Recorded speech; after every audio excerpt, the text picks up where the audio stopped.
saya berasal dari Politeknik Negeri Sriwijaya dari jurusan Teknik Elektro.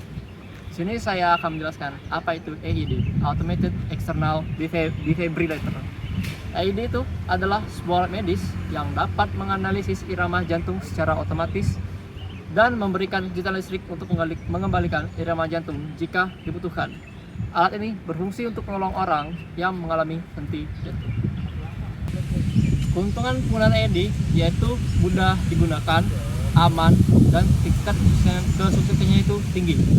Dan manfaat AED itu yaitu mengurangi tingkat kematian karena henti jantung, meningkatkan tingkat kelangsungan hidup hingga 60%, mudah digunakan dalam menyelamatkan nyawa, selalu lebih baik untuk bersiap.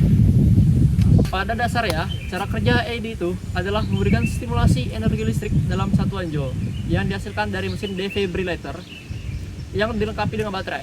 Energi tersebut disalurkan melalui elektroda pedal defibrillator telah dilengkapi dengan tombol charge yang dapat digunakan untuk mengisi energi, dan ada juga tombol defibrilasi untuk melepaskan energi listrik tersebut.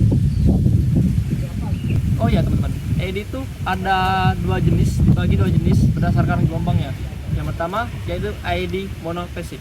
AED monophasic ini memberikan shock hanya satu arah dari satu elektroda ke yang lain. Dan yang kedua yaitu AED biphasic. Awalan arah shock dibalik dengan mengubah polaritas elektroda di bagian akhir dari kejutan yang disampaikan. Dan AED juga ada jenisnya berdasarkan fitur kerjanya, yaitu AED manual, menghasilkan kejutan secara manual, AED semi otomatis. AED tipe ini mengirimkan tenaga kejut secara langsung kepada jantung. Dan AED otomatis, AED ini menganalisa irama jantung pasien secara otomatis dan akan menentukan beberapa energi yang akan dilepas. Baiklah teman-teman, sini saya akan menjelaskan cara penggunaan AED.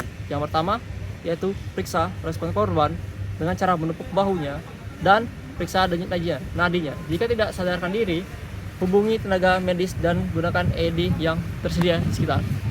Terus kemudian yang kedua, baringkan korban di tempat yang aman dan kering, dan tubuh korban pun pastikan kering. Lepas pakaian dan benda di tubuh korban, lakukan CPR kepada korban sebagai pertolongan pertama sebelum AED menyala. Nyalakan AED, lalu ikuti petunjuk suara, kemudian tempelkan patch pada dada korban, yaitu di sini dan di sini. Kemudian nyalakan AED, ikuti petunjuk suara, kemudian tempelkan patch-nya pada dada korban sesuai yang saya jelaskan tadi. Kemudian jika AED sudah terpasang, hentikan CPR, pastikan tidak menyentuh tubuh korban saat AED sedang menganalisa irama jantung korban. Jika korban memerlukan kejutan listrik, maka tekan tombol shock pada AED. Baiklah, yang kelima, AED akan memberikan instruksi untuk mengecek pernapasan dan nadi korban. Jika belum kembali, lakukan lagi CPR sekitar 2 menit. Setelah itu, AED akan menganalisa kembali apakah korban memerlukan kejut jantung lagi atau tidak.